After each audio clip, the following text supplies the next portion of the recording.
پاکستان زندہ باد۔ 14 اگست 1947 کی وہ رات جب ایک نیا ملک دنیا کے نقشے پر ابھرا، ایک ایسی رات جس کے بعد دنیا کے نقشے پر ایک نئے ملک کا نام لکھا جانا تھا۔ یہ وہ لمحہ تھا جب لاکھوں لوگوں کے خواب، دعائیں اور قربانیاں ایک حقیقت میں بدلنے والی تھی۔ یہ صرف کیلنڈر کی ایک تاریخ نہیں تھی، اس ملک کا نام تھا پاکستان۔ لیکن اس آزادی کی قیمت کیا تھی؟ آئیے چلتے ہیں اس دور میں۔ ایک الگ وطن کا خواب جو علامہ اقبال نے تصور پاکستان نے دیکھا تھا۔ برصغیر میں مسلمان ایک طویل عرصے سے یہ محسوس کر رہے تھے کہ ان کے مذہبی، تہذیبی اور سیاسی حقوق کے تحفظ کے لیے ایک الگ وطن کی ضرورت ہے۔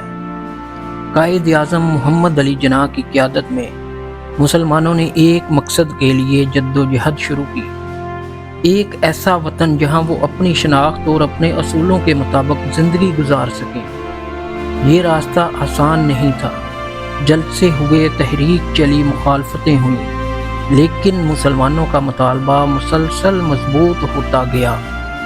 آخرکار برطانوی حکومت نے برصغیر سے اقتدار ختم کرنے کا فیصلہ کیا۔ تقسیم ہند کا منصوبہ سامنے آیا اور پھر وہ لمحہ قریب آنے لگا جس کا لاکھوں لوگوں کو انتظار تھا۔ مگر آزادی کے ساتھ ساتھ ایک بہت بڑا انسانی المیہ بھی سامنے آیا۔ لاکھوں لوگ اپنے گھر، اپنی زمینیں اور اپنی یادیں چھوڑ کر ایک نئی سرزمین کی طرف روانہ ہوئے۔ کسی کے پاس سامان تھا، کسی کے پاس صرف ایک چھوٹا سا بیگ، اور کسی کے پاس کچھ بھی نہیں تھا، صرف امید تھی۔ اب ہجرت کی دردناک داستان یہاں سے شروع ہوتی ہے۔ ریل گاڑیاں لوگوں سے بھری ہوئی تھی، قافلے ایک نئی منزل کی طرف رواں تھے۔ ماں اپنے بچوں کو سینے سے لگائے ہوئے تھی، باپ اپنے خاندان کو محفوظ رکھنے کی کوشش کر رہا تھا، اور ہر شخص کے دل میں ایک ہی سوال تھا، کیا ہم پاکستان پہنچ جائیں گے؟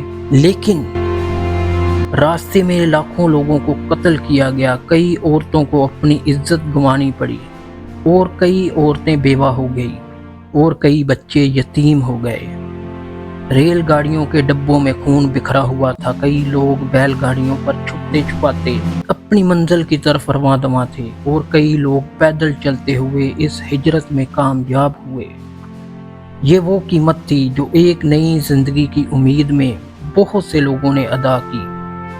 اور پھر وہ دن آ گیا، 14 اگست 1947۔ پاکستان ایک آزاد ملک بن چکا تھا، دنیا کے نقشے پر ایک نیا ملک سامنے آ چکا تھا۔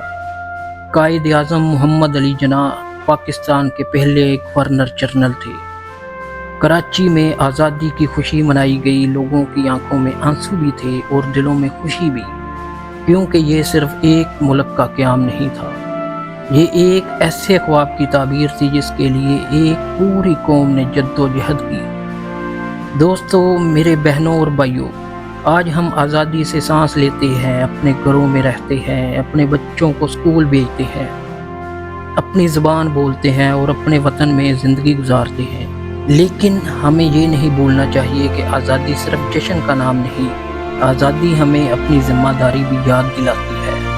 آئیے اس 14 اگست پر عہد کریں کہ ہم اپنے پاکستان کی ترقی، امن اور خوشحالی کے لیے اپنا کردار ادا کریں گے، اور صرف باجے نہیں بجائیں گے، کیونکہ پاکستان صرف ہماری زمین نہیں، پاکستان ہماری پہچان ہے۔